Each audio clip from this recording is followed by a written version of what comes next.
Halo campaigns are important. How important? Well, I asked 2 different platforms, and after thousands of people weighed in, 75% of people preferred Halo campaigns over the multiplayer. Now, I know it is tradition to play campaign first and then multiplayer, but we didn't get any campaign DLC with Halo Infinite, and what we did get from Infinite felt like, wow, this could have been really special. Banished scarabs, large-scale warfare between the UNSC and the Banished, even a continuation on from Halo Wars 2. To be honest, it really could have had it all. The most obvious change to me as a massive Halo fan was the wildlife. It got cut down to just gophers and birds. The rhinos, the deers, all of it was cut as it wasn't necessary to the story. I would love to know just how much crunch was involved to get the game out the door. The number one complaint about the open world of Halo Infinite's campaign was that at the end of the game, the open world feels very barren, very lifeless. So why haven't we heard of any campaign stories since Halo Infinite?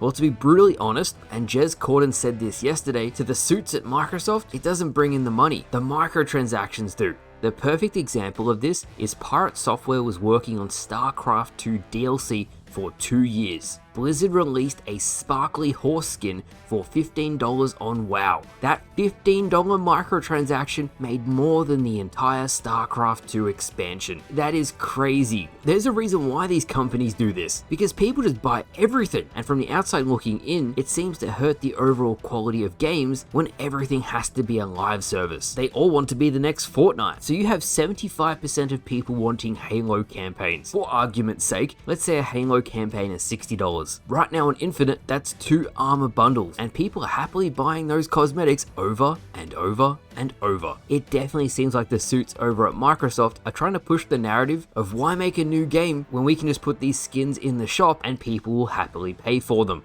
Well, Microsoft suits, the reason why you make Halo stories and Halo campaigns is because it builds confidence in a developer. You can't have one without the other. And we're seeing this at the moment. People are so sick of the microtransactions on Halo Infinite, especially when there isn't the playable content to back it up. The Halo campaigns, to me, made me a lifelong fan of the series. Instead of milking fans for literally everything, you build long-term fans invested in not only the next Halo game or the next Halo story, but fans who will then go and play the multiplayer as well, invest their time, which is one of the most valuable things any person has, and that will translate to spending. It really seems like Microsoft's priorities are backwards. You make the good product, people will happily spend the money. The last year has been very evident with Halo Infinite, and as a very quick side note, it's gotten to the point where people are like, what are you doing 343? The microtransactions are horrible. No new weapons, no new vehicles, but you still expect people to spend money as if you guys are going to support Infinite forever. It doesn't work like that. Now, as I said, playing Halo campaigns was one of my favorite things to do as a kid, and I want the next generation of Halo fans to experience that. At this point in time, 343 is actually hiring for the next Halo game, from producers to lead gameplay designers. They are definitely moving beyond Infinite into this new era of Halo. And I noticed in the position description, it's been saying this for a while, they want 6 years engine experience, and it lists Unreal Engine as an example of what they want to see. Make of that what you will. I just pray that the next game launches feature complete with what a Halo player truly wants. What do I want? I want a strong narrative, an actual cohesive story